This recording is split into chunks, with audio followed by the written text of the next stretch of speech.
तो अगले टॉपिक पर आ जाते हैं। अगला टॉपिक है role of CMA in value chain. तो इससे पहले कि हम वैल्यू चेन में सीएमए का रोल पढ़ें, समझें, जानें, हमें यह समझ लेना चाहिए कि वैल्यू चेन क्या होती है।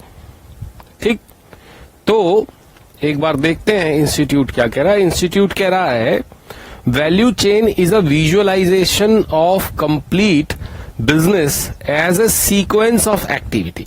मतलब बिजनेस क्या है? सीक्वेंस ऑफ एक्टिविटीज है। सीक्वेंस ऑफ एक्टिविटीज, कौन सी एक्टिविटीज? जो कि यूजफुलनेस ऐड करती हैं प्रोडक्ट में या सर्विस में। ऐसी एक्टिविटीज का सीक्वेंस जो प्रोडक्ट में या सर्विस में यूजफुलनेस ऐड करती हैं, उसको कहते हैं वैल्यू चेन।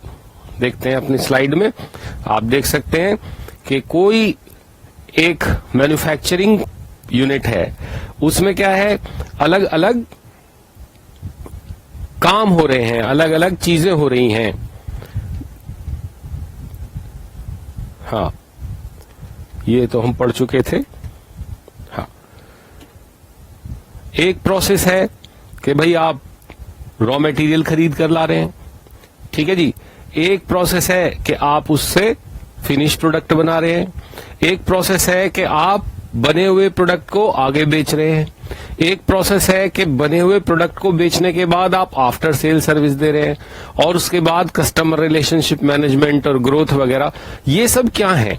ये सीक्वेंस ऑफ एक्टिविटीज है। किसकी? बिजनेस की। और हर एक्टिविटी क्या कर रही है? हर एक एक्टिविटी गुड्स में या सर्विस में यूजफुलनेस इंट्रोड्यूस कर रही है ना।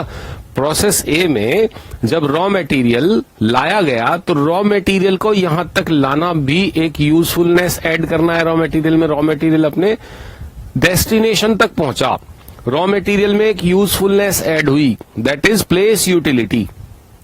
वो सही प्लेस पर आ गया है ना। आप ये कहेंगे भाई रॉ मटेरियल लेके आने में क्या यूजफुलनेस है? अरे रॉ मटेरियल आ गया सही जगह पर, वो क्या कम बड़ी बात है ना। अब उस रॉ मटेरियल की यूजफुलनेस अलग हो गई। जब वो पड़ा था ऐसे ही कहीं बाहर, तब उसकी यूजफुलनेस अलग थी। ठीक, तो what is value chain? Value chain is sequence of activities which adds usefulness to the goods और सर्विसेज प्रोड्यूस्ड। ठीक है जी, चलिए क्वेश्चन देखिए। Value chain means sequence of activities, additional of usefulness या addition of usefulness, both A and B या none. ठीक है, बाबा जी सेइंग सी, यानी बोथ ए एंड बी। बाबा जी के माथे पे ही सी लिखा हुआ आ रहा है। ठीक है, तो बाबा जी की बात तो माननी पड़ेगी। सही आंसर है बोथ ए एंड बी, क्योंकि वैल्यू चेन क्या है? सीक्वेंस ऑफ एक्टिविटी भी है और एडिशन ऑफ यूजफुलनेस भी है। चलिए जी, अब सवाल है कि इस पूरी वैल्यू चेन में सीएमए का क्या रोल है ना। पहले हम देख लेते हैं कि स्लाइड क्या कहती है, फिर देखते हैं कि इंस्टीट्यूट, है ना। पहले कहानी और फिर पढ़ना। जैसे एक प्रोसेस है प्रोक्योरमेंट, यानी कि गुड्स को खरीद के लाना। अब इसमें कॉस्ट अकाउंटेंट क्या कर सकता है? कॉस्ट अकाउंटेंट प्रोक्योरमेंट के केस में इन्वेंट्री को मैनेज करता है। आपने कॉस्टिंग पढ़ी होगी, उसमें आपने पढ़ा होगा ईओक्यू, पढ़ा है? Economic order quantity, EOQ. कितना माल मंगाया जाए, आपने पढ़ा होगा मैक्सिमम लेवल, आपने पढ़ा होगा मिनिमम लेवल, है ना। आपने पढ़ा होगा रीऑर्डर लेवल, रीऑर्डर क्वांटिटी। ये सब कॉस्टिंग में आपने पढ़ा है। कॉस्ट अकाउंटेंट को ये सब चीजें मैनेज करनी है। माल कितना खरीदा जाए, कब ऑर्डर प्लेस कर दिया जाए, कितना माल रह गया है तब ऑर्डर प्लेस हो, कितना माल खरीदा जाए, रीऑर्डर क्वांटिटी क्या हो। तो ये जो रॉ मटेरियल वाली बात है, इसमें देखिए इस एक्टिविटी में भी एक कॉस्ट अकाउंटेंट का कितना सारा काम निकल आया। फिर नंबर 2 क्या है? प्रोडक्शन। प्रोडक्शन में कॉस्ट अकाउंटेंट क्या करेगा जी? प्रोडक्शन में भी बहुत सारा काम करेगा। कोई चीज जो भी हम बना रहे हैं वो फिनिश प्रोडक्ट या उस फिनिश प्रोडक्ट में लगने वाले पार्ट्स हमें खुद बनाने चाहिए या कुछ बाहर से खरीद लेने चाहिए। प्रोड्यूस और प्रोक्योर, है ना। जैसे गाड़ी बनाने वाली जो कंपनियां हैं वो सारे पार्ट्स खुद नहीं बनाती, कुछ पार्ट्स खुद बनाती हैं, कुछ पार्ट्स बाहर से खरीदती हैं। तो ये सब तय करना कोई बच्चों का खेल तो है नहीं। तो एक कॉस्ट अकाउंटेंट ये सब चीजें तय करता है। फिर आता है सेल। सेल में कॉस्ट अकाउंटेंट क्या करेगा? सेल में कॉस्ट अकाउंटेंट बताएगा भाई ब्रेक इवन सेल इतनी है, इतना मुनाफा कमाना है तो इतनी सेल करनी पड़ेगी, इतनी सेल हुई तो इतना मुनाफा होगा, ये टारगेट है तो इतनी सेल अचीव करनी होगी, पिछले साल इतनी सेल हुई थी, इतने % का ग्रोथ होगा तो इतनी सेल हो जाएगी। ये सारे काम करेगा। उसके अलावा आफ्टर सेल सर्विस में सर्विस की कॉस्ट क्या है? कहीं ऐसा तो नहीं कि हम जो सर्विस दे रहे हैं वो महंगी हो हमारे कंपटीटर्स से। क्या कारण है कि हमारी सर्विसेज महंगी है, आफ्टर सेल सर्विसेज महंगी है? ये सब चीजें देखना। और लास्ट है ग्रोथ। सेल अच्छी है, सर्विस अच्छी है, प्रोडक्शन अच्छा है, सब कुछ अच्छा है, प्रॉफिट अच्छा हो रहा है, तो अब हमें आगे देखना है। इसी प्रोडक्ट को और अच्छा करें या कोई नया प्रोडक्ट शुरू करें, यानी कि प्रोडक्ट लाइन बढ़ाएं, है ना। अभी हम चाय पत्ती बनाते हैं तो क्या हम टी बैग्स भी बना सकते हैं? क्या हम टी लीव्स भी बेच सकते हैं? क्या हम ग्रीन टी लीव्स भी बेच सकते हैं, है ना। या फिर अल्टीमेट डाइवर्सिफिकेशन, बिल्कुल नया काम कुछ शुरू करना है ना। चाय बनाते हैं तो उससे रिलेटेड नहीं, कुछ नया, यानी कि अब हम अपने बिजनेस को ग्रोथ के स्टेज में ले जा रहे हैं, डाइवर्सिफाई कर रहे हैं। मशीनरी प्रोडक्शन में चले गए, अभी चाय पत्ती बना रहे थे, अब मशीनरी में चले गए, है ना। क्योंकि जब आपके पास ग्रोथ है, प्रॉफिट है, मार्जिन है, तो फिर आपको नया बिजनेस शुरू कर लेना चाहिए, है ना। उस बिजनेस को तो आपने स्टेबल कर ही लिया है। देखते हैं इंस्टीट्यूट क्या कह रहा है। Management accountants provide decision support for managers. मैंने भी यही बताया आपको कि जो प्रोडक्शन मैनेजर है उसको मैनेजमेंट अकाउंटेंट ये बताएगा कि ये वाला पार्ट तो खुद बनाना चाहिए, ये वाला पार्ट बाहर से खरीद लेना चाहिए। The design of management accounting system has to take into consideration the decision needs of managers. और कोई भी डिसीजन उसको बताने से पहले उस पर्टिकुलर डिपार्टमेंट के मैनेजर की रिक्वायरमेंट्स को अच्छे से ध्यान रख लेना है। ठीक है जी। चैलेंजेस, क्या क्या चैलेंजेस आते हैं कॉस्ट अकाउंटेंट के सामने वैल्यू चेन में? पहला, वो कह रहा है the challenges of manager, it invest sufficient resource to enhance customer satisfaction, but every action of organisation has to result enhanced profitability और maintained profitability for the organisation. खर्चा भी कर रहे हैं, किसके लिए? कस्टमर सेटिस्फैक्शन के लिए।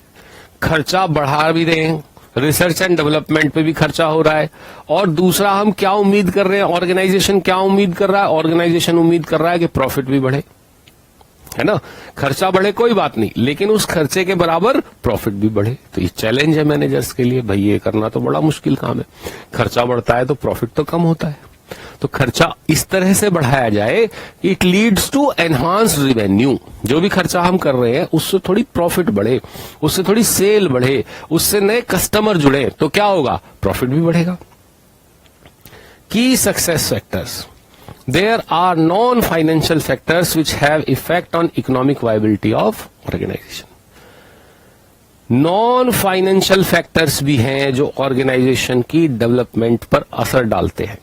Customer loyalty, employees morale, employees motivation, ये सब चीजें ऐसी हैं जो हैं तो नॉन फाइनेंशियल, लेकिन असर कैसा डालती हैं ऑर्गेनाइजेशन पर? इकोनॉमिक, है ना। Cost, quality, time and innovation are important key success factors. आज की दुनिया में जिस बिजनेस को बड़ा होना है उसमें कॉस्ट का कंट्रोल, क्वालिटी की डेवलपमेंट और सही समय पर सही रिसर्च एंड डेवलपमेंट, ये की सक्सेस फैक्टर है। इसमें चैलेंज क्या है? इसमें चैलेंज ये है कि जो परफॉर्मेंस है ऑर्गेनाइजेशन की, है ना, और बाकी डिविजन्स की, हमारी परफॉर्मेंस और कंपटीटर की परफॉर्मेंस, हमारी परफॉर्मेंस कंपटीटर की परफॉर्मेंस से बेटर होनी चाहिए इन सब चीजों में। कॉस्ट, क्वालिटी, टाइम, इनोवेशन, इनमें हम आगे निकल गए तो हमारी जय जयकार हो जाएगी, और अगर कंपटीटर आगे निकल गया तो कंपटीटर की जय जयकार हो जाएगी। और हमने एक बार ये कर लिया, कॉस्ट सुधार ली, क्वालिटी सुधार ली, टाइम पर इनोवेशन शुरू कर दिया, टाइम बचाना शुरू कर दिया, तो ऐसा नहीं है एक बार कर लिया तो हमेशा कर लिया। इन सभी चीजों के लिए कंटिन्यूअस इंप्रूवमेंट जरूरी है, इन सभी चीजों पर कंटिन्यूअस वॉच रखना जरूरी है। एक भी चीज एक भी बार हाथ से निकल गई तो मामला सब खराब हो जाएगा।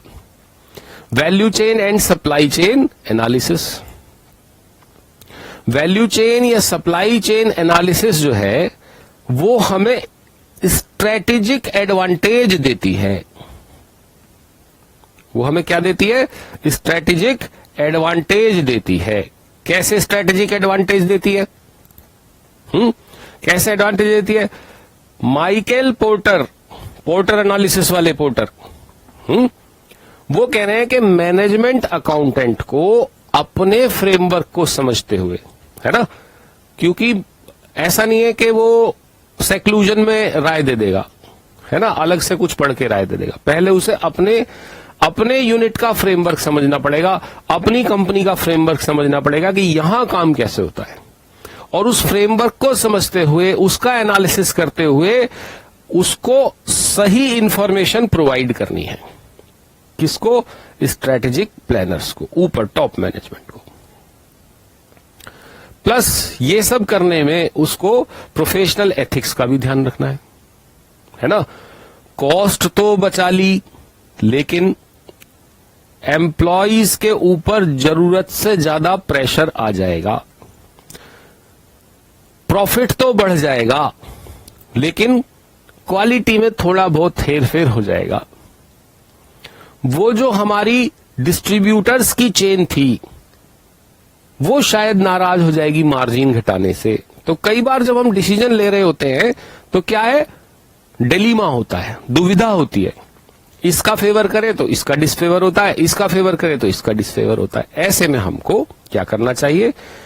फुल कॉम्पिटेंस, इंटीग्रिटी और कॉन्फिडेंशियलिटी और ऑब्जेक्टिविटी के साथ काम करना चाहिए।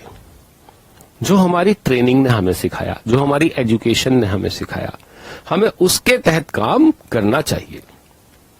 चलिए जी, देखते हैं हमारी स्लाइड्स क्या कह रही हैं। चैलेंजेस, क्या क्या चैलेंजेस पढ़े हमने अभी? सबसे पहला चैलेंज था कस्टमर फोकस, कस्टमर का फोकस, कस्टमर पर फोकस बनाए रखना। दूसरा, की सक्सेस फैक्टर्स कौन कौन से थे? Cost, quality, time, innovation. तीसरा, कंटिन्यूअस इंप्रूवमेंट। इन चारों चीजों को केवल एक बार नहीं सुधारना, बार बार सुधारना पड़ेगा। और value chain and supply chain analysis. इससे पहले कि आप मैनेजर्स को राय दें, उससे पहले पूरे वैल्यू चेन को, पूरी सप्लाई चेन को ढंग से समझना पड़ता है। इधर वैल्यू चेन, सप्लाई चेन में कोई चेंज आया, प्रोडक्शन प्रोसेस में कोई चेंज आया, तो पूरा एनालिसिस दोबारा करना पड़ता है। और कई बार एथिकल डिलेमा होते हैं, तो आपको अपने प्रोफेशनल एथिक्स के साथ काम करना है ना। चैलेंज बेसिकली प्रोफेशनल एथिक्स नहीं है, चैलेंज तो है एथिकल डिलेमा।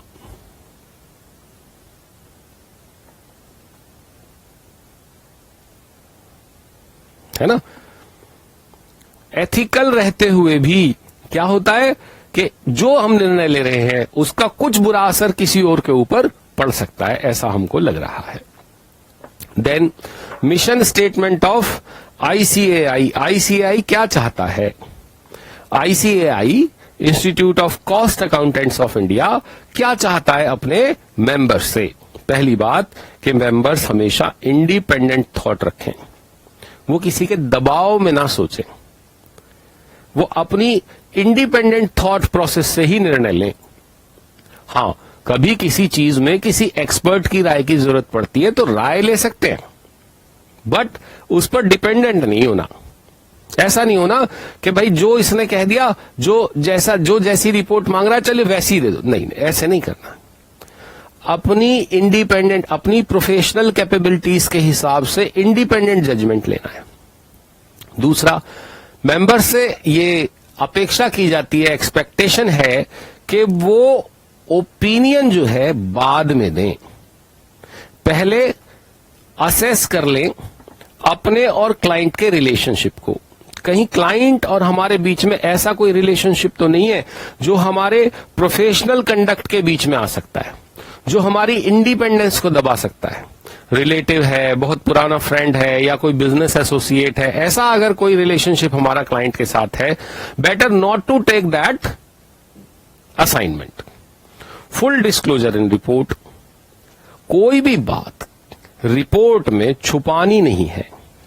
जब हम अपनी ओपिनियन को एक्सप्रेस कर रहे हैं तो जितनी इंफॉर्मेशन चाहिए पहले तो वो ले लें, है ना, और फिर अपनी ओपिनियन एक्सप्रेस करें। कोई भी मिस स्टेटमेंट, फ्रॉड या मिस रिप्रेजेंटेशन पाया जाता है, या स्टैंडर्ड प्रिंसिपल से कोई डिपार्चर पाया जाता है, मतलब जो अकाउंटिंग स्टैंडर्ड है या कॉस्ट अकाउंटिंग स्टैंडर्ड है उनके हिसाब से इंफॉर्मेशन सबमिट नहीं की गई है, तो हमें बताना है कि इनका जो रिपोर्टिंग सिस्टम है वो ठीक नहीं है। एंड कॉन्फिडेंशियलिटी, इसके बारे में हम कई बार बात कर चुके कि जब भी किसी क्लाइंट के लिए काम कर रहे हैं तो उस क्लाइंट की बहुत सारी इंफॉर्मेशन हमारे पास आ जाती है। वो इंफॉर्मेशन हमें कभी भी किसी और के साथ शेयर नहीं करनी है, जब तक कि ऐसा करना हमारी प्रोफेशनल लायबिलिटी ना बन जाए, है ना। कोर्ट पूछ रहा है या कोई अथॉरिटी पूछ रही है तब, अदरवाइज हम किसी के साथ वो इंफॉर्मेशन शेयर नहीं करेंगे। प्लस अगर किसी एम्प्लॉयर या क्लाइंट के साथ हमारा ऐसा कोई रिलेशनशिप है, बिजनेस कनेक्शन है, कोई और संबंध है, तो वो हम अपनी रिपोर्ट में पहले से ही डिस्क्लोज कर देंगे ताकि हमारी इंडिपेंडेंस पर कोई शक ना करे। एंड कंटिजेंट फीस तो बिल्कुल भी नहीं लेंगे। कंटिजेंट फीस का मतलब क्या होता है, भाई ऐसी रिपोर्ट चाहिए तो इतने पैसे दे दो, ऐसी रिपोर्ट चाहिए तो इतने पैसे दे दो, ऐसा तो बिल्कुल नहीं होना चाहिए। भाई मुझे ये बताइए काम क्या है जी, काम ये है, अच्छा इस काम के तो इतने पैसे लगेंगे। ऐसा नहीं है कि कैसी रिपोर्ट चाहिए या कैसा आउटकम हो उसके हिसाब से फीस तय करें, है ना। कई जगह हमने सुना है, पढ़ा है कि भाई इतना टैक्स बचाने के लिए तो फिर इतनी फीस लगेगी। ऐसे नहीं, भाई आपको ऑडिट का काम मिला है, आप ऑडिट करो, ऑडिट के पैसे मांगो। इस तरह की फीस को हम कंटिजेंट फीस कहते हैं। ऐसा तो बिल्कुल भी चार्ज नहीं करना है। Obtain knowledge of work to do, इससे पहले के काम करने चले उस काम के बारे में जानकारी इकट्ठा कर लें, है ना। वहां जाके फिर आप सोच रहे हैं क्या करूं, ये प्रोडक्शन प्रोसेस क्या है, इससे क्या होता है, या आपने केयर ही नहीं करी कि इंफॉर्मेशन ली जाए, बिना इंफॉर्मेशन लिया ही आपने रिपोर्ट साइन कर दी, तो वो तो और भी खराब बात है। और अपना कंडक्ट कैसा रखें, प्रोफेशनल रखें, ठीक है ना। बहुत ज्यादा ऐसा नहीं है कि किसी क्लाइंट के साथ बहुत फ्रेंडली रिलेशनशिप रखना है, पारिवारिक रिलेशन, नहीं। अगर पारिवारिक रिलेशन है तो भी एक तो डिस्क्लोजर उसका जरूरी है, दूसरा वो पारिवारिक रिलेशन अलग है, उसे परिवार तक ही सीमित रखना है, उसका असर हमारे प्रोफेशनल काम पर नहीं पड़ना चाहिए।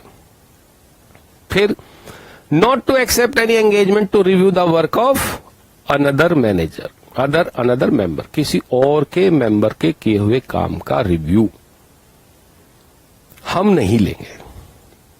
अगर किसी और की रिपोर्ट पर हमें ओपिनियन देने के लिए कहा गया है तो पहले हम उस मेंबर को बताएंगे, ठीक है ना।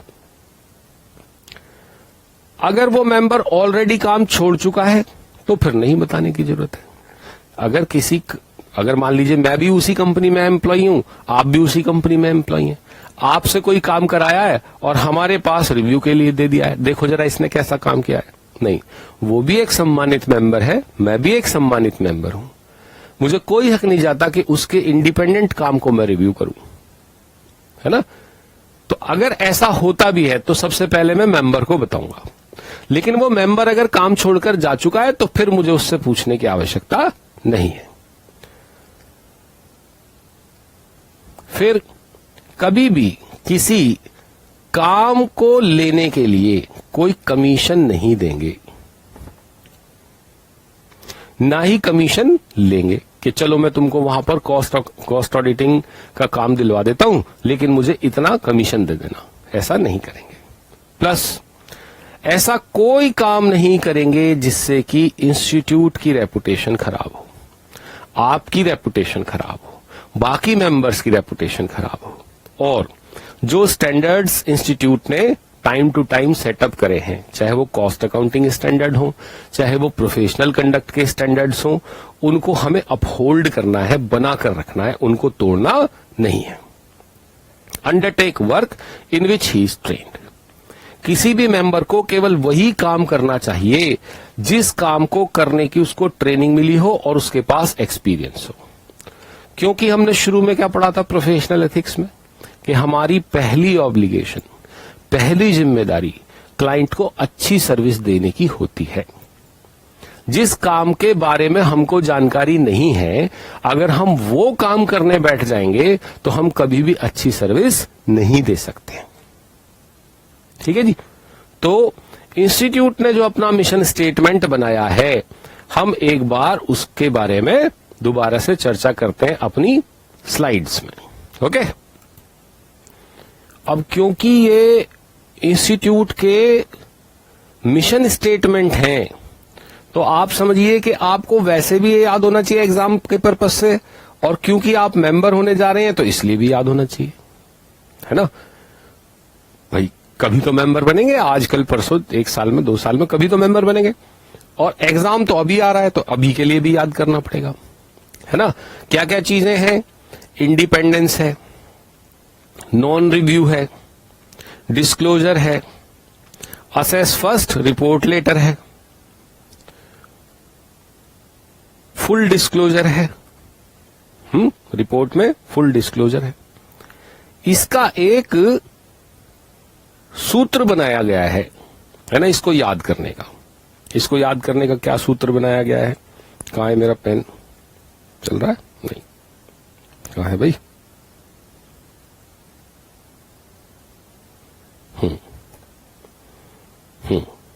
आ गया? कलर ले लें। चलो, इसका सूत्र क्या है? आई, इंडिपेंडेंस का आई, नॉन रिव्यू का एन, डिस्क्लोजर ऑफ इंटरेस्ट का डी आई, और असेस फर्स्ट रिपोर्ट लेटर का ए। इंडिया, इंडिया, ठीक है। फिर ये है फुल डिस्क्लोजर। एक तो यहां डिस्क्लोजर ऑफ इंटरेस्ट है, एक है फुल डिस्क्लोजर रिपोर्ट। इसका फुल। कॉन्फिडेंशियलिटी और कमीशन या कॉन्फिडेंशियलिटी और कंटिजेंट फीस का कोको, ठीक है। प्रोफेशनल कंडक्ट का पी, नॉलेज का के, ठीक है। ट्रेनिंग का टी, अपहोल्ड का यू, ठीक है जी। इतने आप याद कर सकते हैं इस सूत्र से। इंडिया फुल कोको पी के टुल हाँ, बन जाएगा ऐसी। इंडिया फुल कोको पी के टुल। इंडिया फुल कोको पी के टुल। इसमें एल साइलेंट है बस। है ना, पूरा भी तो बनना चाहिए ना। एक चीज साइलेंट होगी तो क्या हो गया, ठीक है। तो अगर हम ऐसे याद करें तो आराम से आपको याद हो जाएगा। इंडिया फुल, इंडिया, हाँ इंडिया, एक और चीज थी इसमें, इंडिया प्रो, है ना। इंडिया प्रो, ये प्रोफेशनल स्टैंडर्ड का प्रो या प्रोफेशनल कंडक्ट का प्रो, कुछ भी ले लो। इंडिया प्रो फुल कोको पी के टुल। तो इंडिपेंडेंस का आई, नॉन रिव्यू का एन, इंडिया फुल को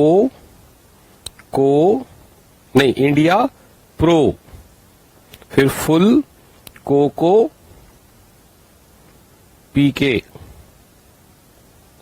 और टुल, है ना, ट्रेनिंग का टी, यू और एल अपने तरफ से लगा लो। ठीक है जी। हाँ, इंडिया फुल कोको पीके टुल, independence, non review, disclosure of interest, assess first report letter, professional conduct, full disclosure, confidentiality, commission, contingent fees, professional standard, obtain knowledge, training, uphold reputation, खत्म। ठीक है जी। इस तरह से याद कर सकते हैं आप। इंडिया प्रो फुल कोको पीके टुल। ठीक है, ध्यान रहेगा क्या क्या चीजें हैं। Independence, access first report letter, full disclosure in report, confidentiality, disclosure of interest, contingent fees, obtain full knowledge, professional conduct, non review, commission, uphold reputation, professional standard and undertake work which he is trained. India pro full कोको पीके टुल। ध्यान रहेगा। हाँ, भूलने वाली तो बात नहीं है। इंडिया प्रो फुल कोको पीके टुल तो भूलने वाली बात नहीं है ना।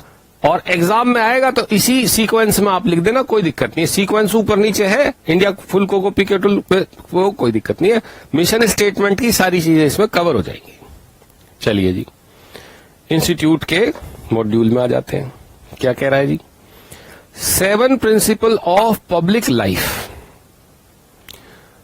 कोई भी व्यक्ति जो कि पब्लिक लाइफ में है, खासकर राजनेता, सेलिब्रिटीज, अभिनेता, समाज सेवक, इन लोगों को पब्लिक में रहते हुए कैसे बिहेवियर रखना चाहिए। और क्योंकि कॉस्ट अकाउंटेंट्स भी पब्लिक फिगर होते हैं, पब्लिक फिगर होते हैं मतलब भाई बहुत सारे कॉस्ट अकाउंटेंट ऐसे हैं जो बहुत फेमस है ना, बहुत अच्छी पोस्ट पर है, बहुत बड़े ऑर्गेनाइजेशन के टॉप पोस्ट पर है, तो उनसे भी तो पब्लिक मोटिवेट होती है, नए लोग मोटिवेट होते हैं, यंगस्टर्स मोटिवेट होते हैं, तो उन्हें भी पब्लिक लाइफ कैसे कंडक्ट करनी चाहिए ये बताया गया है 7 प्रिंसिपल्स ऑफ पब्लिक लाइफ में। तो इससे पहले कि हम 7 प्रिंसिपल्स ऑफ पब्लिक लाइफ में चले, है ना, उसकी कुछ हिस्ट्री भी है। ये 7 प्रिंसिपल ऑफ पब्लिक लाइफ एक दिन में नहीं बने, धीरे धीरे करके बने, है ना। उस पर एक कमीशन बैठा, कमीशन ने रिपोर्ट दी वगैरह वगैरह। पहले हम ये देख लेते हैं कि पब्लिक लाइफ में जो लोग रहते हैं, जो लोग अक्सर जनता की नजर में रहते हैं, उनको कैसे बिहेवियर रखना चाहिए, क्या क्या प्रिंसिपल्स उनकी लाइफ में होने चाहिए, है ना। हिस्ट्री फिर हम बाद में देख लेंगे। पहली बात, सेल्फलेसनेस। देखो, खासकर पॉलिटिशियंस के लिए, सोशल वर्कर्स के लिए तो ये बात सिद्ध है ना। अपने बारे में नहीं सोचकर जनता के बारे में सोचना चाहिए। अब वो सोचते हैं कि नहीं सोचते हैं, और जो लोग सोचते हैं जनता उनको कितना प्यार करती है ये हमको पता ही है। सेल्फलेसनेस, अपने बारे में नहीं सोचना है। हम जिनको सर्व करने के लिए आए हैं उनके बारे में सोचना है, रात दिन नहीं देखना है, जनता की सेवा करनी है। दूसरी चीज, इंटेग्रिटी। कोई आदमी काम लेकर आया, वो कह रहा है जी मेरा काम करा दो, आपको भी प्रॉफिट में हिस्सा दे दूंगा। हमको उससे क्या बोलना चाहिए? देखो भाई, पब्लिक के वेलफेयर का काम है, जरूर तुम्हारे साथ हूं, तुम्हारा प्रॉफिट हो तुम रखो, जितना मेरा काम है वो मैं करके दूंगा। Selflessness plus integrity. ठीक है जी। किसी के लालच में नहीं आना, सच को नहीं छोड़ना, एंड ऑब्जेक्टिविटी। ऑब्जेक्टिविटी का उल्टा क्या है? फेवरेटिज्म, है ना। मेरे हाथ में कोई टेंडर है जो मैं किसी को भी दे सकता हूं, कोई काम है जो मैं किसी को भी दे सकता हूं, तो मैं उसको दूं जो ज्यादा क्वालिफाइड है, ज्यादा ट्रेंड है, ज्यादा अच्छे से काम करके दे सकता है, ना कि उसको दूं जो मेरा फेवरेट है या मेरा फैमिली मेंबर है या फ्रेंड है। फिर आता है अकाउंटेबिलिटी। जितना काम अच्छा हुआ वो तो मैंने किया, जो काम खराब हो गया उसके लिए कोई और जिम्मेदार, है ना। सरकारों में भी अक्सर ऐसा होता है, कोई काम अच्छा हो गया तो हमने करा है, खराब हो गया तो विपक्ष जिम्मेदार, प्रधानमंत्री जिम्मेदार, मुख्यमंत्री जिम्मेदार, एक दूसरे पर टालते रहते हैं। ऐसा नहीं करना है। अच्छा किया है, ठीक है, बहुत अच्छी बात। खराब भी हो गया है तो एक्सेप्ट करना, हाँ जी मेरी वजह से खराब हो गया है, मैं इसकी जिम्मेदारी लेता हूं। उस आदमी को जिम्मेदार होना चाहिए, ओपन होना चाहिए, उसकी लाइफ के कोई ऐसे सीक्रेट्स ना हो, उसने कुछ ऐसी चीजें छुपा के ना रखी हो जनता से जो बाद में पता लगे तो जनता को कष्ट हो। ऑनेस्टी, ईमानदार रहे। एंड लीडरशिप तो सबसे बड़ा गुण है ही, इसलिए सबसे ऊपर है। मतलब खुद तो लीडर है लेकिन दूसरों में लीडरशिप क्वालिटी इनकलकेट नहीं कर रहा है, तो जब वो मर जाएगा तो उसके बाद उसके संगठन का क्या होगा? वो संगठन भी खत्म हो जाएगा। जो भी व्यक्ति लीडर बनता है, जिसे पब्लिक फॉलो करती है, उसकी क्या जिम्मेदारी है? अपने जैसे गुण और भी लोगों में डाले, ताकि जो काम उसने शुरू किया है उसके मरने के बाद वो भी काम चलता रहे। That is called leadership. Lead by example. ऐसे नहीं करना, ठीक है भैया इतनी बड़ी पार्टी मैंने खड़ी करी है, इतना बड़ा संगठन मैंने खड़ा करा, इतनी बड़ी कंपनी मैंने खड़ी करी है, मेरे बाद कंपनी स्वाहा हो जाए कोई दिक्कत नहीं। आपके अपने एफर्ट से इतना बड़ा काम नहीं हुआ है, सबके एफर्ट से हुआ है।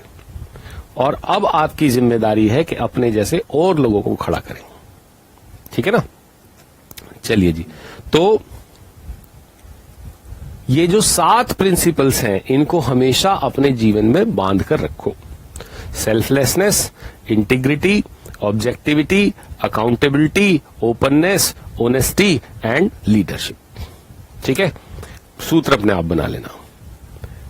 इंस्टीट्यूट कह रहा है the 7 principle of public life were set out by Lord Nolan for the first time in year 1995। किसी भी व्यक्ति पर जो पब्लिक ऑफिस होल्ड करता है, इलेक्टेड पर्सन है, उन लोगों को ये पब्लिक लाइफ के प्रिंसिपल मानने चाहिए। वो सिविल सर्वेंट हो सकते हैं, लोकल गवर्नमेंट के लोग हो सकते हैं, पुलिस के लोग हो सकते हैं, जज हो सकते हैं, है ना, बाकी और लोग हो सकते हैं जो कि सोसाइटी की केयर का काम कर रहे हैं। समझे? यानी ऐसा कोई भी सेक्टर, ऐसा कोई भी डिपार्टमेंट जो पब्लिक से जुड़ा हुआ है, उसमें काम करने वाले लोगों को, उसके जिम्मेदार लोगों को इन स्टैंडर्ड्स को, इन प्रिंसिपल्स को मानना चाहिए।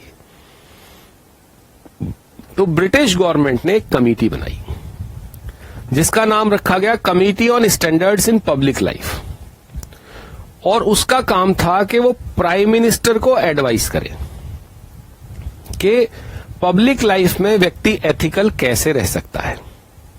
कमेटी अक्टूबर 1994 में बनी और कमेटी को काम दिया गया कि वो एक तो अभी जो प्रॉब्लम्स हैं उनको एग्जामिन करे, किस तरह की प्रॉब्लम्स पब्लिक ऑफिसर्स के सामने, एथिकल प्रॉब्लम्स कैसे फेस कर रहे हैं वो। दूसरा, वो ये रिकमेंड करे कि ये जो सारी चीजें हैं, ये जो समस्याएं हैं, ये कैसे ठीक हो सकती हैं। इस कमेटी ने अपनी पहली रिपोर्ट 1995 में दी। कमेटी के चेयरमैन लॉर्ड नॉलन थे। The said principle have been amended over years. The 7 principles of public life as amended up to and as on 2015 are as follows. क्या है वो? Selflessness, integrity, objectivity, accountability, openness, honesty and leadership. ये हम पढ़ चुके हैं। फिर हम बात करते हैं एथिक्स इन बिजनेस की। बिजनेस एथिक्स तो हम पढ़ ही चुके थे, और क्यों किसी बिजनेस को एथिकल कंडक्ट करना चाहिए ये भी हम पढ़ चुके थे।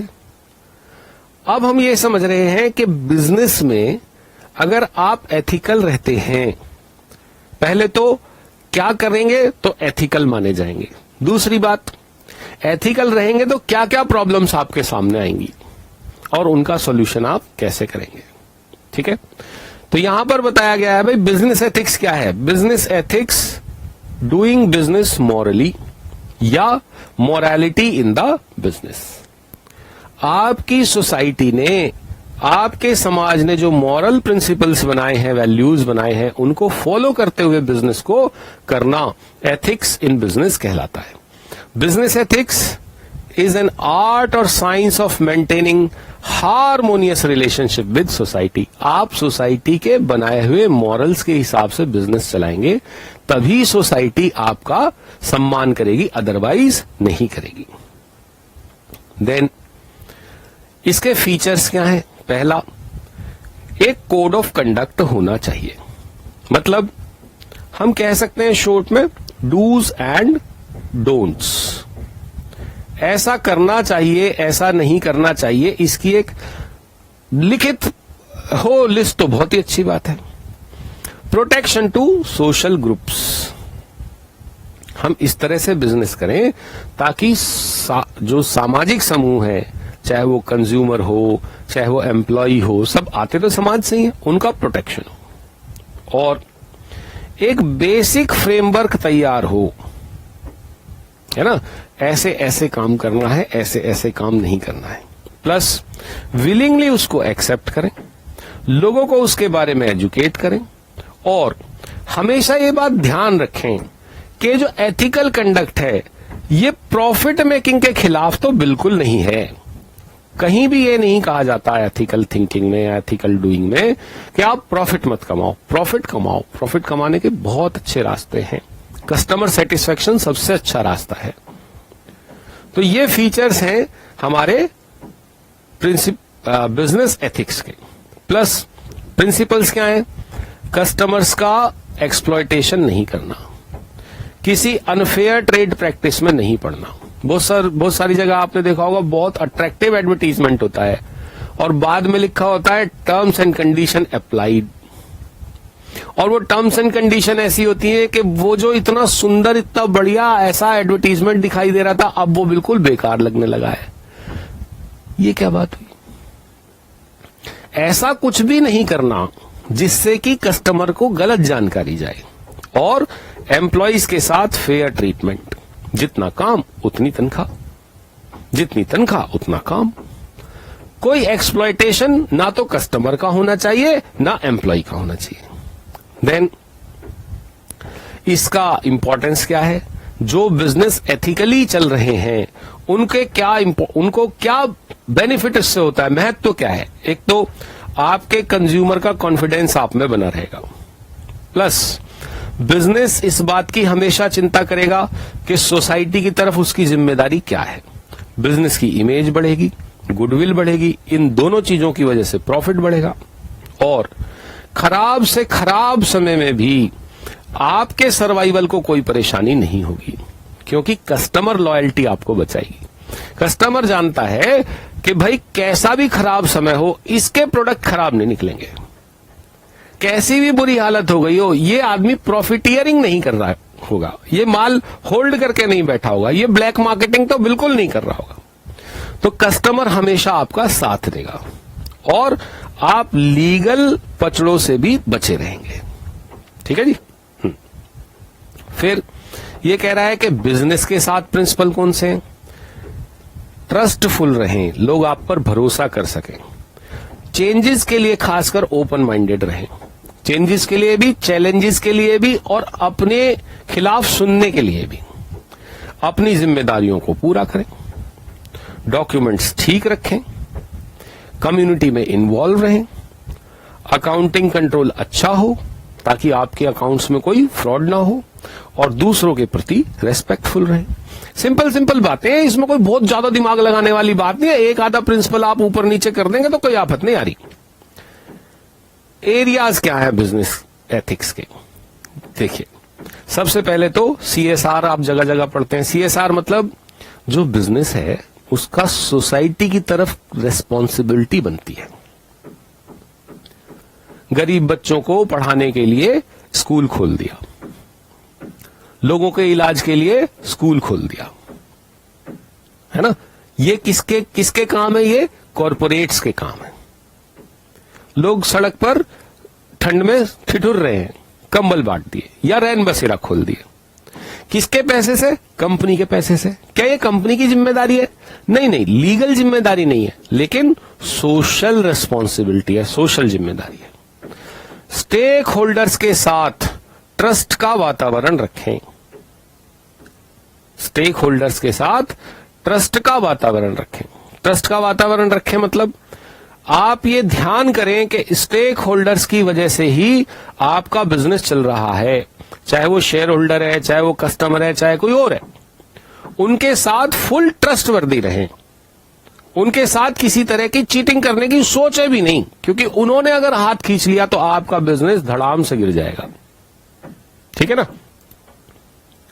तो सीधा सा मतलब है कि भाई एरियाज इन बिजनेस एथिक्स की बात चल रही है, तो भाई अगर कोई एथिकल बिजनेसमैन है तो वो क्या करेगा? सीएसआर को कहेगा यस मेरी जिम्मेदारी है। कोई अनएथिकल बिजनेसमैन है तो कहेगा मुझे क्या मतलब, मैंने कौन सा सोसाइटी से कुछ उधार ले रखा है। एथिकल बिजनेसमैन होगा तो कहेगा मैं अपने स्टेक होल्डर्स के साथ ट्रस्ट वर्दी रहूंगा, है ना। और अनएथिकल होगा तो क्या करेगा? चीट करेगा उनके साथ। ये एरियाज हैं, समाज के साथ, अपने स्टेक होल्डर्स के साथ इंटरनल। और तीसरा इंडस्ट्रियल एस्पाइनेज, मतलब स्पाई शब्द से आया, सीक्रेट्स खोजना, दूसरे के सीक्रेट्स खोजना। क्यों खोजना? अगर आप एथिकल हैं तो ना तो आपके सीक्रेट्स कोई खोजेगा, ना कोई उसको फायदा है। और अगर आप एथिकल हैं तो आप दूसरे के सीक्रेट्स खोज के भी कुछ फायदा नहीं कर सकते हैं। बेनिफिट क्या है? पहले भी कई बार पढ़ चुके, फिर दोबारा पढ़ लेते हैं। सेल्स और प्रॉफिट्स बढ़ते हैं। ठीक है जी। लोग जल्दी से आपको छोड़कर नहीं जाते। अच्छे और ट्रेन्ड एम्प्लॉय आपकी तरफ अट्रैक्ट होते हैं।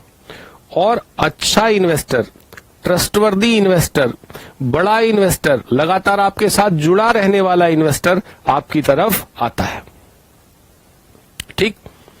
फिर आता है जी इश्यूज इन बिजनेस एथिक्स। क्या क्या समस्याएं आपको बिजनेस करते वक्त आती हैं? जनरली कहां कहां एथिकल डिलेमा होता है ना। इशू का क्या मतलब है? एथिकल इशू का क्या मतलब है? एथिकल डिलेमा, दुविधा होना, है ना। कि भाई एम्प्लॉइज जो है वो उनको टारगेट पूरा करवाना है ना। तो दबा के, डरा के, धमका के तुम्हें निकाल देंगे, तुम्हारी तनख्वाह नहीं देंगे, ऐसे करके टारगेट पूरा कराएं। या ऐसे पूरा कराएं कि भाई उन्हें ओवर टाइम दे दें। ओवर टाइम दे रहे हैं तो लोग क्या कर रहे हैं कि वो अपने टाइम में कम काम कर रहे हैं, ओवर टाइम में ज्यादा काम कर रहे हैं, है ना। ह्यूमन रिसोर्स मैनेजमेंट में एथिकल इशू और क्या हो सकता है? आप देखो, है ना। सबसे पहले क्या कह रहा है? ह्यूमन रिसोर्स मैनेजमेंट, किसी को काम पर रखते हुए फेवरेटिज्म से काम लेना। ये मेरा जानने वाला है, ये सिफारिश से आया है, इसको रखना है, चाहे कम ट्रेंड है, कम क्वालिफाइड है। एथिकल डिलेमा है। जिसने भेजा है आदमी को सिफारिश लेके, अगर नहीं रखेंगे वो बुरा मान जाएगा, फिर कुछ परेशानी करेगा हमारे लिए। एथिकल डिलेमा है। सेल्स और मार्केटिंग में एथिकल डिलेमा होता है। जो माल बेचने जा रहा है, जिसको कमीशन मिलना है सेल पर, वो प्रोडक्ट में जानबूझ के उन चीजों को ज्यादा बताता है जो अच्छी है, और जानबूझ के उन चीजों को छुपाता है जो कि कस्टमर को अगर पता लग गई गलती से भी तो कस्टमर आपके प्रोडक्ट को नहीं खरीदेगा। अब कस्टमर का ही भला सोचें या अपना भला सोचें, एथिकल डिलेमा है।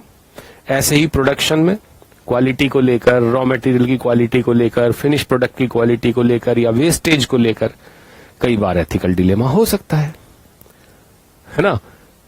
वेस्टेज कम कर दें तो थोड़ा सा प्रॉफिट बढ़ जाएगा, पर क्वालिटी भी थोड़ी सी गड़बड़ हो जाएगी। जो क्वालिटी हम दे रहे हैं, लेटेस्ट से वो 15 ग्रेड की है, जो क्वालिटी कस्टमर मांग रहा है वो 10 ग्रेड की है, यानी हमारी तो 5 ग्रेड ऊपर है। हम थोड़ा सा वेस्टेज कम कर देंगे तो क्वालिटी घटकर 12 ग्रेड की हो जाएगी, तो भी कस्टमर को तो 10 ग्रेड की चाहिए, लेकिन हम अपनी क्वालिटी से कॉम्प्रोमाइज कर रहे हैं कि नहीं कर रहे हैं? उसी रेट में कस्टमर को बेटर क्वालिटी दे रहे थे।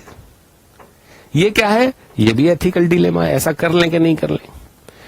किसी के इन्वेंशन को चुरा लेना, किसी के साथ किए हुए ट्रेड एग्रीमेंट को जानबूझकर गलत तरीके से तोड़ देना, ठीक है जी।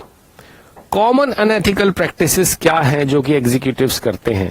करप्शन, पैसे लेकर कॉन्ट्रैक्ट देना, पैसे लेकर लोगों को अपॉइंट करना, प्रॉफिट को गलत तरीके से बढ़ाना, किसी का ज्यादा फेवर करना, किसी वेंडर का, किसी कस्टमर का, इस तरह से जानकारी को लीक करना, प्रोफेशनलिज्म को नहीं मानना, है ना, प्रोफेशनल कंडक्ट से अलग रहना, प्रोफेशनल कंडक्ट से दूर हो जाना, या फिर एक्सटर्नल प्रेशर को मानना। इनकम टैक्स कमिश्नर का फोन आ गया, मेरे भतीजे को कॉन्ट्रैक्ट दो। जीएसटी कमिश्नर का फोन आ गया, इसी से रॉ मटेरियल खरीदो, ये मेरा साला है ना। एक्सटर्नल प्रेशर है। Ego and dominance.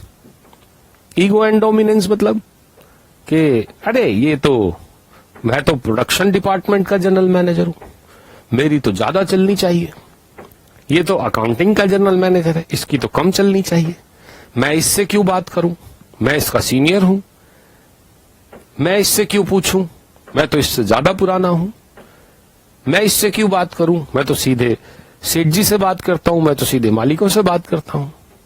नहीं, ये ईगो तो बिल्कुल भी शामिल होनी ही नहीं चाहिए अपने काम में, है ना। तो हमने अब तक पढ़ा बिजनेस एथिक्स क्या है, और बिजनेस एथिक्स या बिजनेस करते वक्त आपके सामने क्या क्या इश्यूज आ सकते हैं, और जनरली लोगों के सामने क्या क्या लालच, क्या क्या ग्रीड आती रहती हैं, है ना। अब हम चलते हैं नेक्स्ट टॉपिक पर। क्यों हमें एथिकल रहना चाहिए, क्या जरूरत है एथिकल रहने की, और एथिकल रहने से फायदा क्या हो सकता है। ठीक है, चलिए जी नेक्स्ट टॉपिक पर चलते हैं, इंपॉर्टेंस एंड नीड। तो ठीक है, समझते हैं फिर क्या जरूरत है एथिकल रहने की। क्या हो जाएगा एथिकल रहने से? हम तो अनएथिकल बिजनेस करेंगे, कर लो हमारा, क्या करोगे? कुछ तो नुकसान होगा अनएथिकल होने का, कुछ तो बेनिफिट होगा एथिकल होने का, उसी की बातचीत करते हैं।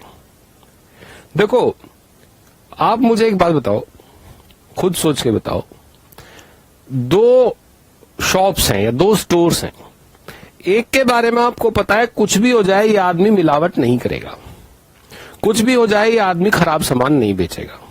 दूसरे के बारे में आपको शक है, पक्का नहीं है, शक है। किस स्टोर पर जाओगे? है ना, उस पर जाएंगे जो मिलावट नहीं करता।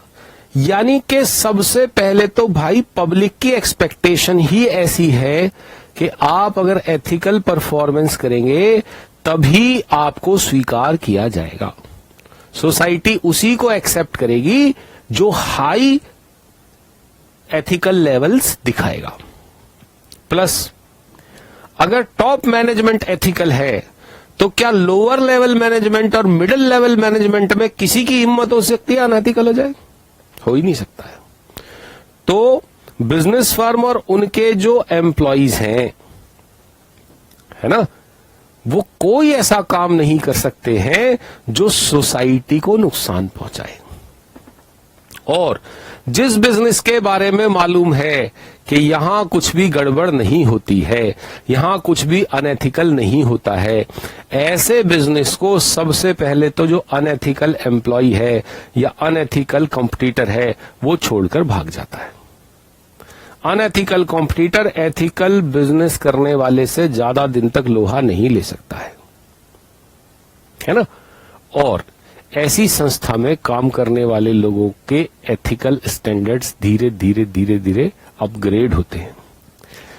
एम्प्लॉय सारे के सारे एथिकल, सप्लायर सब एथिकल, कंज्यूमर तो एथिकल है ही, मैनेजमेंट एथिकल। ये सब लोग कहां से आ रहे हैं? सोसाइटी से आ रहे हैं। तो सोचिए सोसाइटी में एथिक्स का एक प्रकाश जैसा, है ना, बिजनेस ने भर दिया है। क्योंकि सबसे पहले अनएथिकल होने का चांस तो बिजनेस के पास ही है, और बिजनेस को ये अनएथिकल कंडक्ट कर नहीं रहा है। कितनी अच्छी बात है, कितनी बढ़िया बात है ना। तो सोसाइटी में एकदम से जगमग जगमग उजियारा हो जाएगा अगर सारे के सारे बिजनेस एथिकल हो जाएं। तो क्यों ऐसा करना चाहिए, क्यों एथिकल रहना चाहिए किसी भी बिजनेस को? इससे एक तो बिजनेस की जितनी मैल प्रैक्टिसेस है ये खत्म होती है, कंज्यूमर का कॉन्फिडेंस आप में बढ़ता है, बिजनेस लॉन्ग टर्म सर्वाइवल तक चलता है, और ऐसा बिजनेस जो एथिकल बिजनेस है वो हमेशा कंज्यूमर्स के राइट्स को प्रोटेक्ट करता है, एम्प्लॉइज को प्रोटेक्ट करता है, स्टेक होल्डर्स को प्रोटेक्ट करता है। और ऐसे बिजनेसेस के, चाहे वो शेयर होल्डर हो, चाहे सप्लायर हो, चाहे कस्टमर हो, चाहे एम्प्लॉय हो, सबसे रिलेशन अच्छे होते हैं। गुड इमेज तो हम पहले ही पढ़ चुके, किसी भी तरह का लीगल पचड़ा नहीं होता, तो स्मूथ फंक्शनिंग, और कंज्यूमर उसकी तरफ आकर्षित होता है, नए कस्टमर मिलते हैं, कस्टमर का सेटिस्फेक्शन अलग लेवल का हो जाता है। ये सब चीजें हम आगे भी पढ़ेंगे, है ना। जैसे यहां बताया गया टू स्टॉप मैल प्रैक्टिसेस, ऊपर भी पढ़ा टू स्टॉप मैल प्रैक्टिसेस। क्या मैल प्रैक्टिसेस होती हैं? ब्लैक मार्केटिंग होती है, चीटिंग होती है, कम तोला जाता है चीजों को, हार्मफुल प्रोडक्ट बेच दिए जाते हैं, होर्डिंग करते हैं, सामान है गोडाउन में रखा है नहीं बेच रहे हैं। क्यों? जब शॉर्टेज होगी तो कंज्यूमर ज्यादा पैसे देके माल खरीदेगा, कंज्यूमर का विश्वास बढ़ता है। कैसे बढ़ता है कंज्यूमर का विश्वास? क्वालिटी अच्छी, क्वांटिटी पूरी, प्राइस बिल्कुल वही जो मार्केट के हैं, अपने आप ट्रस्ट बढ़ेगा कस्टमर का आपके प्रति। और लॉन्ग रन में ऐसा बिजनेस कभी भी फेल नहीं हो सकता। अनएथिकल बिजनेस के साथ क्या समस्या है?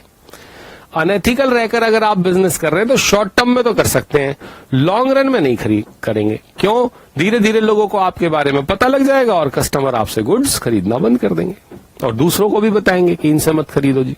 तो लॉन्ग रन में आप बिजनेस नहीं कर पाएंगे। प्लस हम कस्टमर्स के राइट्स को प्रोटेक्ट करते हैं, है ना।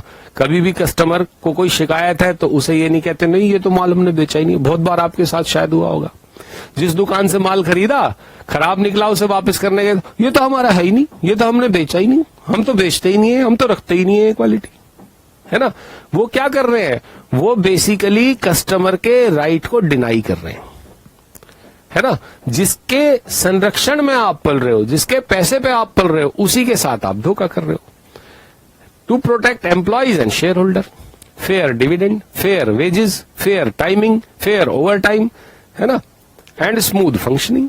सब लोग खुश हैं, सप्लायर खुश है, कस्टमर खुश है, एम्प्लॉय खुश है, तो आपका काम करने का तरीका ही बिल्कुल अलग हो जाएगा। प्लस कंज्यूमर मूवमेंट, आजकल वैसा कंज्यूमर नहीं रह गया जैसा पहले था। आजकल कंज्यूमर्स के संगठन बन गए। जरा सा भी कोई बिजनेस गड़बड़ करता है, फॉल्स प्रोपेगेंडा चलाता है, तो उसके खिलाफ मुकदमे दर्ज हो जाते हैं। अब कस्टमर को चीट करना उतना आसान नहीं है ना। सोशल मीडिया ऊपर से आ गया, कार खरीदी खराब निकली, डाल दी वीडियो फेसबुक पर, यूट्यूब पर, ट्विटर पर, कितने लोग देख रहे हैं? लाखों लोग देख रहे हैं।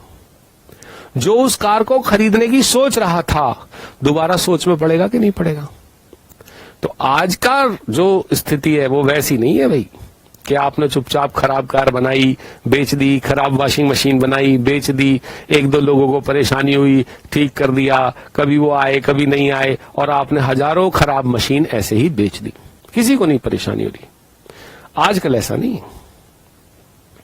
आजकल तो तुरंत सारी चीजें सोशल मीडिया पर आ जाती हैं। आजकल तो तुरंत आदमी कंज्यूमर एसोसिएशन के पास पहुंच जाता है कि साहब मैं तो मुकदमा अकेले नहीं कर सकता, लेकिन देखो इतने सारे लोग मेरे साथ हैं, इनकी तरफ से आप मुकदमा कर दो। ऐसे बिजनेस को चलाना बड़ा मुश्किल हो जाता है। दूसरा कस्टमर सेटिस्फेक्शन है। अगर एथिकल कंडक्ट है बिजनेस का तो उसका जो कस्टमर है ऑब्वियसली वो ज्यादा सेटिस्फाइड होता है। एंड लेबर के लिए क्या इंपॉर्टेंस है? लेबर को क्या चाहिए? लेबर को चाहिए फेयर वेजेस, लेबर को चाहिए फेयर ट्रीटमेंट, है ना।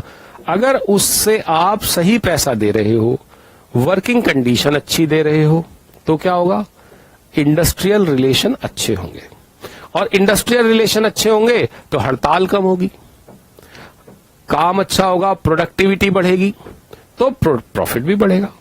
और एथिकल बिजनेस वाले से अनएथिकल बिजनेस कभी भी कंपटीशन कर ही नहीं सकता। एक आधे मौके पे वो आगे निकल सकता है, लेकिन लॉन्ग रन में वो पिट जाएगा, क्योंकि मैंने क्या बताया, धीरे धीरे उसकी असलियत कस्टमर के सामने आ जाएगी, है ना।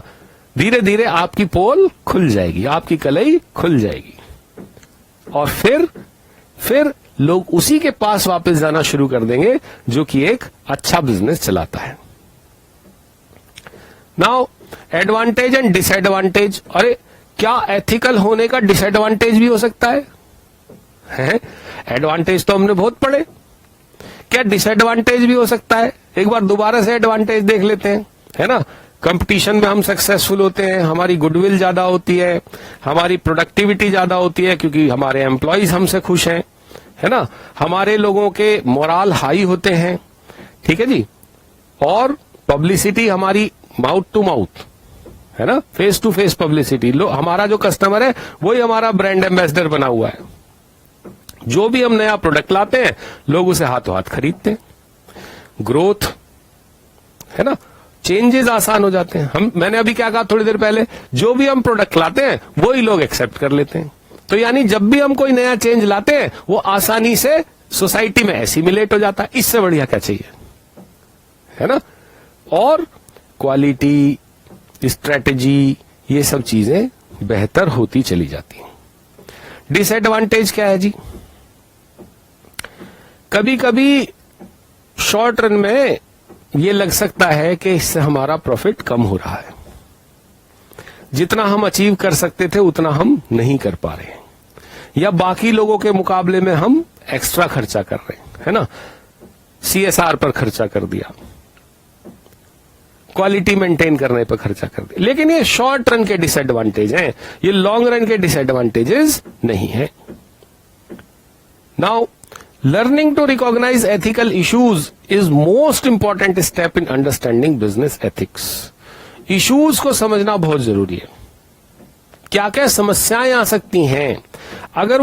अगर हम पहले से ही आइडेंटिफाई कर लें तो हम पहले से ही उनके आंसर भी आइडेंटिफाई कर सकते हैं, हम उनके सॉल्यूशन भी आइडेंटिफाई कर सकते हैं। जैसे एक बात मैंने कही कि इंटरव्यूज चल रहे हैं, एम्प्लॉइज रखे जा रहे हैं, मैनेजर्स रखे जा रहे हैं, पीछे से किसी की सिफारिश आ गई तो किसको रखेंगे? सिफारिशी को रख लेंगे, क्वालिफाइड आदमी को छोड़ देंगे। ये तो हम पहले से आइडेंटिफाई कर सकते हैं ना इस प्रॉब्लम को। ये एक प्रॉब्लम कैसी है? आइडेंटिफिएबल है ना। तो हम इसे इवेल्युएट कर सकते हैं और हम ये तय कर सकते हैं कि ऐसी सिचुएशन में हमको क्या करना है, ठीक है ना।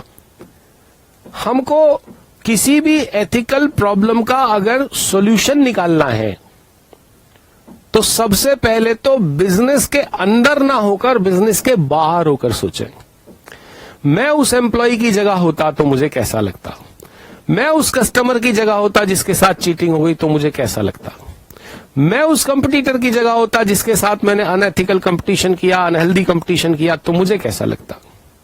अगर हम इस तरह से सोचेंगे तो हम बड़े आसानी से जो एथिकल प्रॉब्लम्स हैं उनको रिजॉल्व कर पाएंगे, ठीक है जी। प्लस किस तरह के इश्यूज आपके सामने आएंगे, कैसी प्रॉब्लम्स आपके सामने आएंगी, ये इस बात पर भी डिपेंड करता है कि बिजनेस किस तरह की कल्चर में काम करता है, किस तरह का बिजनेस आप करते हैं, किस तरह की सोसाइटी में आप रहते हैं, किस तरह के आसपास के लोग आपके हैं। इन चीजों का भी बिजनेस पर बहुत गहरा असर पड़ता है। देन बिजनेस रिलेशनशिप पर एथिकल बिहेवियर का असर पड़ता है ना। आप देखो, आपने एम्प्लॉइज से अच्छा व्यवहार रखा, एम्प्लॉइज खुश, वेंडर को टाइम पर पेमेंट करा, वेंडर खुश, कस्टमर की कॉल सुनी, कस्टमर खुश, तो सारा का सारा बिजनेस रिलेशनशिप आपका कैसा हो गया? खुशी खुश, चारों तरफ खुशियां बट रही हैं, खुशी की बारिश हो रही है, लोग खुशी की बारिश में नहा रहे हैं, तो बिजनेस तो ग्रो करेगा ही करेगा, बिजनेस तो फ्लोरिश करेगा ही करेगा। Improving ethical behaviour in business, हमको ये जिम्मेदारी लेनी चाहिए सब लोगों को कि हम जिस भी बिजनेस में हैं, है ना, उस बिजनेस में हम ऐसे कंडक्ट करें ताकि लोग हमें देखकर सीखें, है ना। अब एथिकल बिहेवियर या अनएथिकल बिहेवियर में बहुत इंपॉर्टेंट बात कहने जा रहा हूं।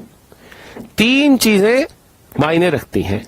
कोई भी एम्प्लॉय है, जब वो किसी भी निर्णय को ले रहा है ना, जैसे वही दोबारा बात लेते हैं कि भाई एक आदमी मेरे सामने बैठा हुआ है, इंटरव्यू दे रहा है, मैं उसका इंटरव्यू ले रहा हूं और वो बड़े भारी आदमी की सिफारिश लेकर आया है ना, या मुझे करप्शन का चांस मिला है, एक आदमी सामने से कह रहा है मुझे नौकरी पे रख लो, मैं आपको कुछ कमीशन दे दूंगा, मुझे आप कॉन्ट्रैक्ट दे दो, मैं आपको कुछ कमीशन दे दूंगा। ऐसी सिचुएशन में आप कमीशन एक्सेप्ट करेंगे या नहीं करेंगे, ये इन 3 चीजों पर डिपेंड करता है। पहला, आपके अपने इंडिविजुअल स्टैंडर्ड्स कितने ऊंचे हैं। दूसरा, आपके मैनेजर्स और आपके कोवर्कर्स किस तरह का कंडक्ट करते हैं। आप याद करेंगे, हाँ यार उस दिन वो सर बता रहे थे कि एक बार ऐसा हुआ था कि फलाना आदमी आया था कॉन्ट्रैक्ट लेकर, है ना, और मैंने ऐसे कर दिया था, फिर उसने मुझे एक सोने की घड़ी दी थी। उसे याद आएगा कि हाँ सर ने भी तो पैसे लिए थे, चलो मैं भी ले लेता हूं। ये सामने की टेबल पे मिश्रा बैठता है, ये भी तो पैसे खाता है, चलो मैं भी ले लेता हूं। और तीसरी चीज है अपॉर्चुनिटी, है ना। कई बार क्या होता है, हम करप्शन करना चाहते हैं, हम करप्ट होना चाहते हैं, लेकिन हमारे पास अपॉर्चुनिटी ही नहीं आ रही है। अपॉर्चुनिटी आएगी तो जरूर हम कर देंगे। हम तब तक ईमानदार हैं जब तक कि हमारे पास बेईमानी करने का चांस ही नहीं था। ठीक है जी। तो हम ये ध्यान रखें, जब भी एथिकल पॉलिसी बना रही है कोई कंपनी, तो इन 3 चीजों का ध्यान रखें। पहला, ऐसे लोगों को अपॉइंट करें जिनका इंडिविजुअल, ऐसे लोगों को काम पे रखें, ऐसे लोगों को एम्प्लॉय बनाएं जिनका इंडिविजुअल मॉरल स्टैंडर्ड बहुत हाई है। प्लस सब मैनेजर्स को और सब को-वर्कर्स को इस बात के लिए अवेयर कराएं कि आपके अनएथिकल जजमेंट्स, आपके अनएथिकल डिसीजंस दूसरों पर भी असर डाल रहे हैं, और सिस्टम इस तरह का बनाएं कि आपके एम्प्लॉइज को करप्ट होने का बिल्कुल भी अपॉर्चुनिटी ही ना मिले, है ना। तो धीरे धीरे चीजें आपकी सुधरती चली जाएंगी। ठीक है जी। तो my dear students, ethical standards, professional standards, business ethics, ये बहुत इंपॉर्टेंट टूल्स हैं जीवन में सक्सेसफुल होने के लिए। हो सकता है पूरे चैप्टर, बहुत बड़ा चैप्टर है, चीजें रिपीट भी हुई हैं, बेनिफिट्स कई बार इंस्टीट्यूट ने पढ़ाए हैं एथिकल रहने के, और भी बहुत सारी बातें, लेकिन ध्यान से सुनने का चैप्टर है, ध्यान से समझने का चैप्टर है। इस चैप्टर को जीवन में अप्लाई करेंगे तो जीवन में बहुत सारी दुख तकलीफें आपको कम आएंगी, है ना। अब बात करते हैं इंस्टीट्यूट ने इस चैप्टर में क्या क्या सवाल पूछे हैं और उनका जवाब क्या होना चाहिए। ठीक है जी। चलिए, तो एक काम करते हैं, हम क्वेश्चन आंसर्स पे सीधे आते हैं, है ना, जुड़ते हैं क्वेश्चन आंसर्स पर। चलिए, क्वेश्चन आंसर वाली शीट कहां गई?